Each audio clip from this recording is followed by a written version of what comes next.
W.Va in Focus, a weekly program about important issues and events in the two Virginias.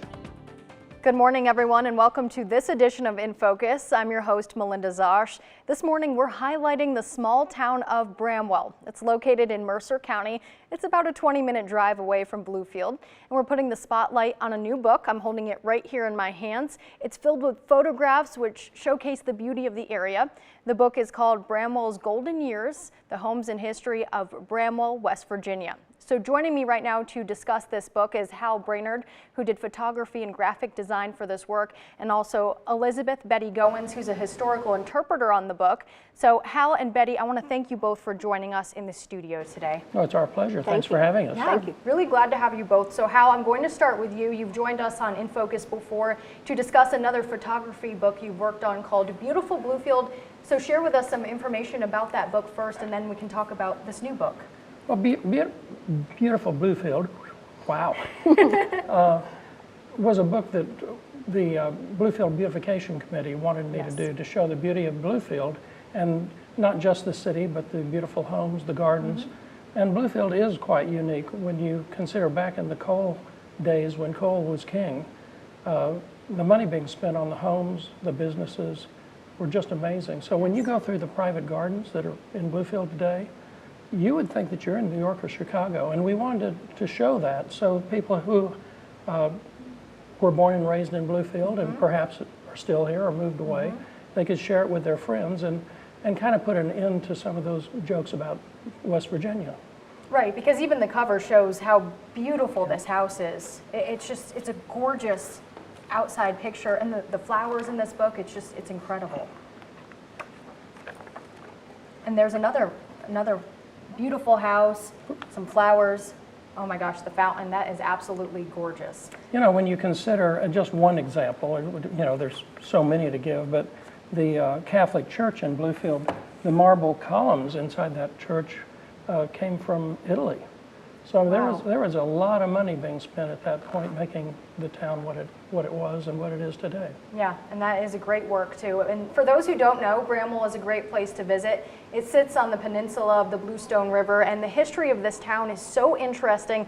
It was a coal town, so it was really built on coal, and it has beautiful Victorian and also Tudor-style mansions. Also, at one time, it was the home to the most millionaires per capita of any town in the entire U.S. So with that being said, Betty, your title on the book is Historical Interpreter. So what does that mean exactly in relation to the book? Explain your role to the viewers. And by the way, I love your outfit. Well, thank you. And I talk about Bramwell. I like to get in period costume so people can look at me and think, that's what it was like in those golden years of Bramwell. A historic interpreter, in my view, is a person who takes care of reading all the information that's been compiled about the town, all of the stories, and putting them together to make them interesting. You know, history can be a little bit boring if you're stuck with numbers all of the time. And history is about people. So I like to take those historical stories and put them to life so that people can understand the town better and the history surrounding the town. Yeah, absolutely. And this picture book, or photo book, I keep calling it a picture book, but it's filled with Hal's photos, really is a great way to showcase some of the beautiful homes and structures there in Bramwell. And Betty's lived there all of her life. So there you go. Absolutely. Betty, you're a great resource on this work then. And Hal, anyone who's visited Bramwell knows that the town is filled with old Victorian-style homes. And of course, there's the corner shop in town with great burgers and shakes. And the waitresses are also dressed up in their 50s-style clothes. So you photographed the houses, the corner shop. I even saw a church in there as well in the book. So tell us more about how you captured each structure's beauty in relation to lighting and angles and things like that, getting that perfect photo. Well, you know, I mean, it's an art book. And what I mean by an art book is you're trying to capture the natural light when it is the best, to make it just a beautiful piece of art. If you've got highlights on one side, shadows on the other, it gives more depth and shape to your object. So, you know, an art book, you're out there before sunrise waiting to get the perfect sunrise shot, and you know, maybe it starts sprinkling instead of giving you what you want. Or maybe the sun comes up and there's no clouds in the sky and everything's too harsh. So you're over there constantly trying to get the very best shot, and I think the cover is a very good example of that. You know, I was there at sunrise, and there was a little bit more fog than I had anticipated. But as the fog was rising, it just gave a beautiful spot to put the name of the book right where the fog was, so you could read the copy. Also, the homes there in Bramwell, so many of them, not this one in particular. This one is kind of hidden by trees. It's right there on Main Street, but you can never see it. But so many of the homes over there are high up on a hill, and you really can't get a good angle on those homes when you're looking up at them. So with the drone, as obviously was used in this shot, you know, you can get some beautiful angles on the houses, so you can really appreciate how magnificent they are. Oh yeah, especially with the greenery around this house too. It's beautiful, and as you said, like the fog rising up, it's just a beautiful cover. And Betty, why do you think this book is important for people who live here in West Virginia, Southern West Virginia, or even outside the area? Why is this book important for them as well? Well, the story of Bramwell reaches not just Southern West Virginia. In its early years, when coal was king, the coal was mined in around Bramwell, but it was shipped around the world. And I think it's really important for people to understand that, yes, my grandfather worked in the coal mines. Yes, it was labor intensive, but that coal that was shipped around the world made America strong. During the industrialization period, this coal was the coal of choice to build America. And so I think it's important for us to understand our heritage in that regard. I think when you add to that 14 passenger trains came through Bramwell every day, bringing in not just people, but goods from all around the world. Bramwell was a very important hub. Yes, it was, and this book just showcases some of Bramwell's beautiful history. We have many more pictures to share with you. We have to take a quick break, though. We'll be right back after this.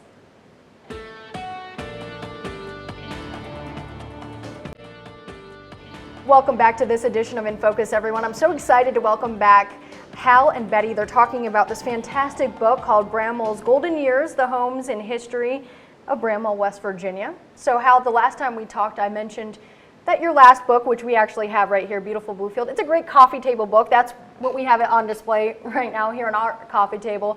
But it's also a great present for someone who just loves photos. Would you agree that this new book has that same appeal? Oh, definitely.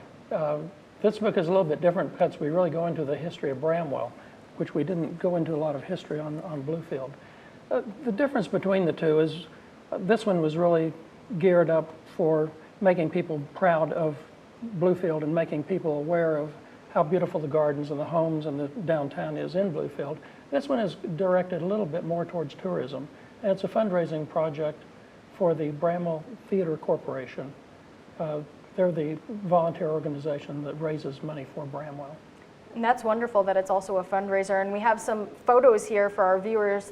And Betty, what are some of your favorite photos that are in the book? Well, of course, the front page. It is absolutely spectacular. This is a home on Main Street, and it's, as Hal said, hidden behind a lot of trees. So this gives folks an opportunity to look at this grand home. Has a solid copper roof, the first of its kind in the nation. And so it's a great opportunity to look at this beautiful grand home on Main Street, Bramwell. Then if you flip it over to the back, you see the inside dining room table of the Hewitt house. The great dining room that is actually the furniture belonged to Mrs. Hewitt that you see in this house. So it's a grand opportunity to see, again, how folks lived, not only in those early days, but they continue to live today. And Betty, go ahead and hold that up. I'm going to ask our director to put you back on camera so our viewers can just kind of see what we're talking about. That's the back of the book. So as Betty mentioned, fantastic. The chandeliers, the table, everything, the decorations inside this home are just ceiling, gorgeous. Isn't it beautiful? And let's see the cover of the book again, too, because I think that picture is just, it's so stunning. Yeah, absolutely beautiful work there. And Hal, what are your favorite photos in the book? Well, Betty's already described the cover, and of course, the cover is critical. You know, you're not just do you want a great picture, but you got to have a picture that represents what you're trying to show people and something that is of interest, you know, to the people who will be getting the book. But the interiors of the homes were just something that I really got a thrill out of getting to see, and a lot of the homes that you will never get to see on the tours. But you'll certainly have a chance to see it if you get the book. Yeah, and we have many more photos to share with our viewers, so we can keep playing those photos, that video, so you can see the inside of some of those homes there. That home right there, it has studded leather walls. Wow. Absolutely stunning.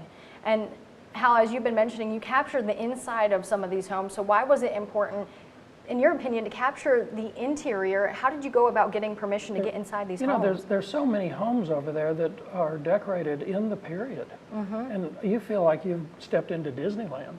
Yeah. You know, you look at this and say, do people really live here? You know, they're gorgeous.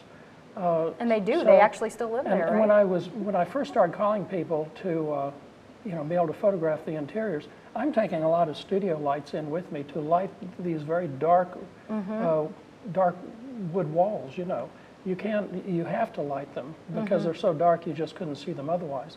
And when you set those lights up, not only do you have to color balance it for the room and the lights that are in the room, but you also want to make sure that there's not more than just one shadow showing. You know, I mean, you want to do it artistically, and it takes time. So I would explain that it was going to take about 3 or 4 hours to photograph, and they would say, oh, no. That's way too long. And then the few I started getting into and photographing the homes, when the other people started seeing the images from inside, they would call me back and say, you're more than welcome to come. And I would shoot those houses until 12 o'clock at night. Wow. You know, so it was a dedication on the family's part to put up with my nonsense. Well, it takes that long to get the right, like you said, the Well, right and angle and if lighting. you don't do it at night and you have the light coming in from the windows, that's very blue. The interior lights are very yellow. Those are opposite colors, and it throws all the color off in the rooms. So it was and of course we were doing that in the winter when it was getting dark very late. And so I wasn't getting over to the house until about 9 o'clock. So, you know, it'd be 12 or 1 o'clock before I get out of the house. But it takes that long and to come into the house at the right time, like you said, to not get the blues and the hues, the different shades that would mess up your photo completely. And Betty, photos are also a way to preserve history, so they show future generations what a town and people and just the setting looks like at a certain time. Why do you think these photos that Hal took are an important way to showcase Bramwell as it looks right now in this part of the 21st century? Well, I think a lot of people don't understand what it was like to live back in those days. So when they tour these houses, when they have that opportunity to go into homes, they recognize how wonderful life might have been at that time. But then they remember, hey, folks are living this way even today. Yes. And so maybe that will help them understand it's not always so quick to tear a wall down or a house down. Let's look at, maybe there might be a little history to it. Why don't we save it? Let's see. And that's what people have done in Bramwell. They've preserved the history for generations to come. Right, because when you walk into Bramwell, it looks like you're in a different century. I mean, it does not look like the homes that you would see like really in any other area around here where there are just many Victorian homes in a row. So that's fantastic as well, Hal, that you captured the beauty of those homes as well. And what was the most rewarding part for you, Hal, of doing this book? And then talk to us about the most challenging aspect. You touched on a few of them, but talk about both. You know, the most rewarding thing was just meeting the people of Bramwell. I mean, they opened their hearts and their town and their homes to me, which is kind of shocking to me. I think it'd be hard to find another town that would be willing to do that for you. And the people are wonderful. I have really made a lot of friends, and I really enjoy that part.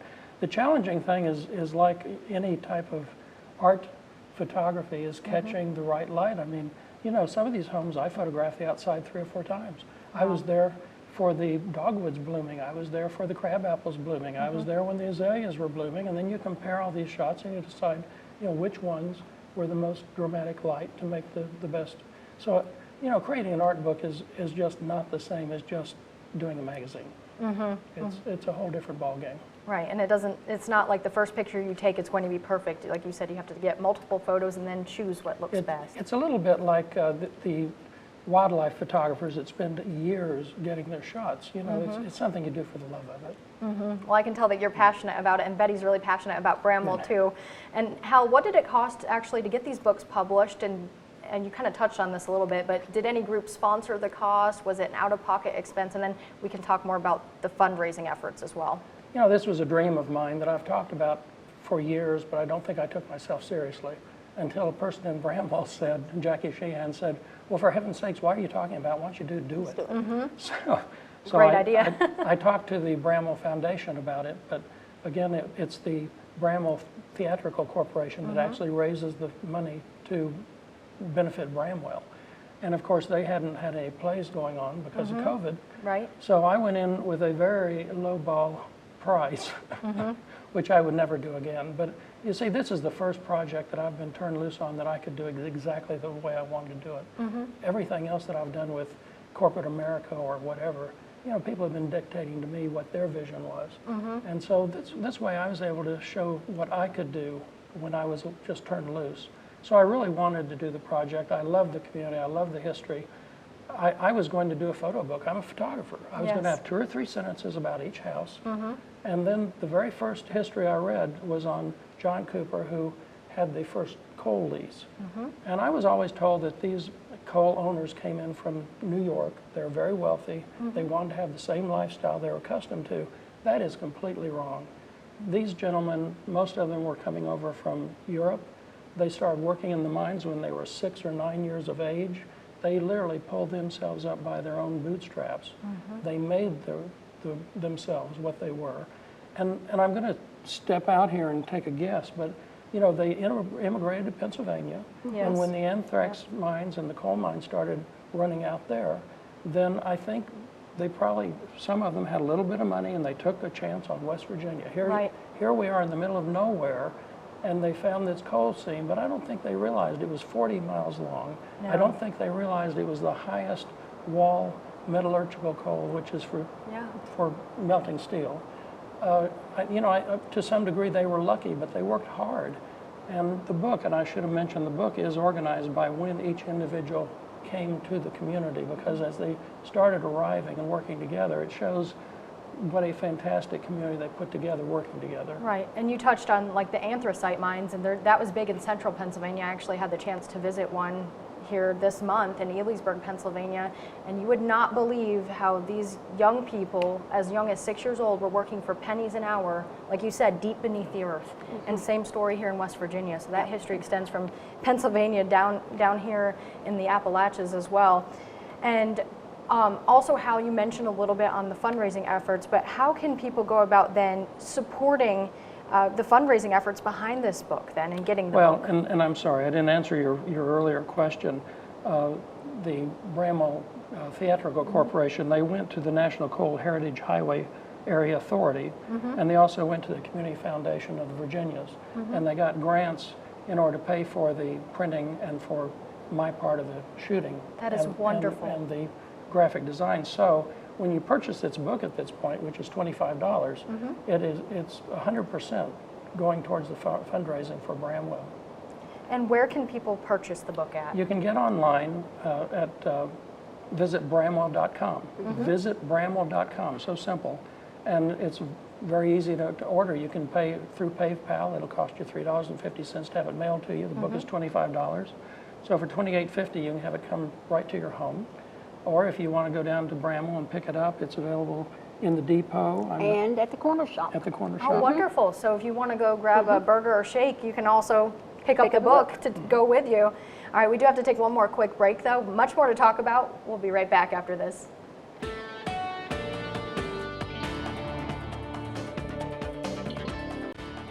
Welcome back to this edition of In Focus, everyone. I'm happy to welcome back Hal and Betty. They're experts on Bramwell, really. We've been talking about this new picture book that we just mentioned. You can get it at the Bramwell Corner Shop or go online and order it if you'd like. So lots of history in this book.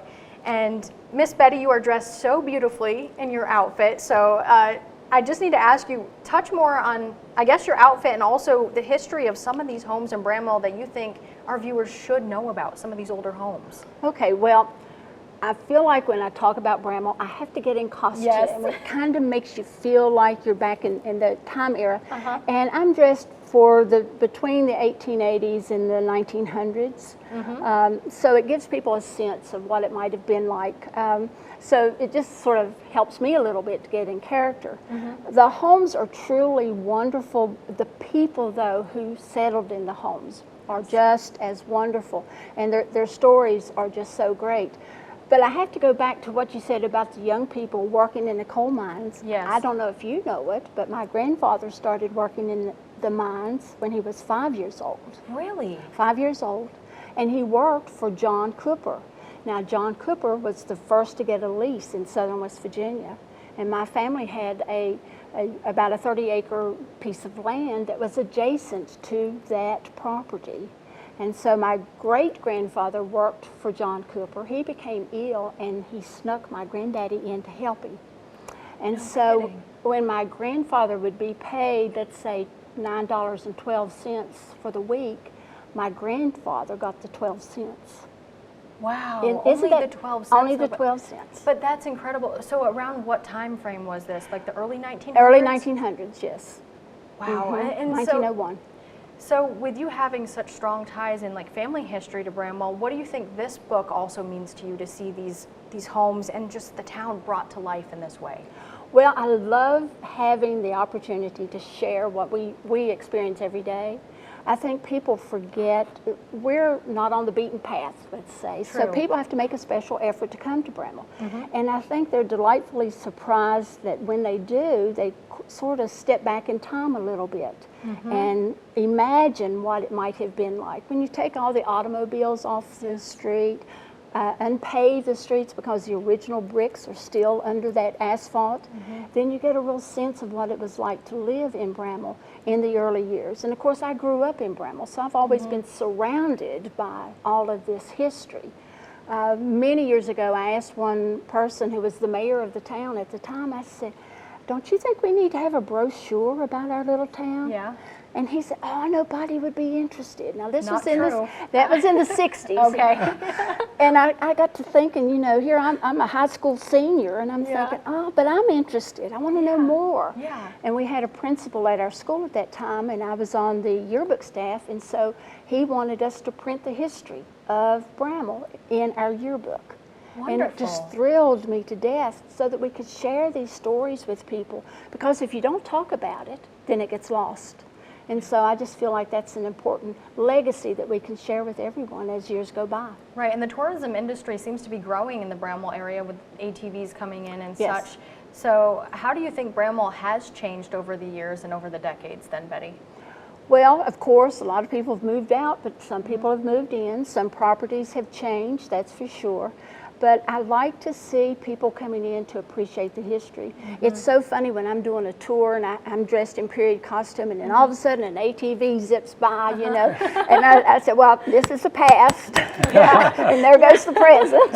Right, exactly. So, you know, you have to adapt to everything that's coming your way. And so it's fun. I love meeting the people who do drive in. The ATVers are very interested in our history, and I love to share that history with them.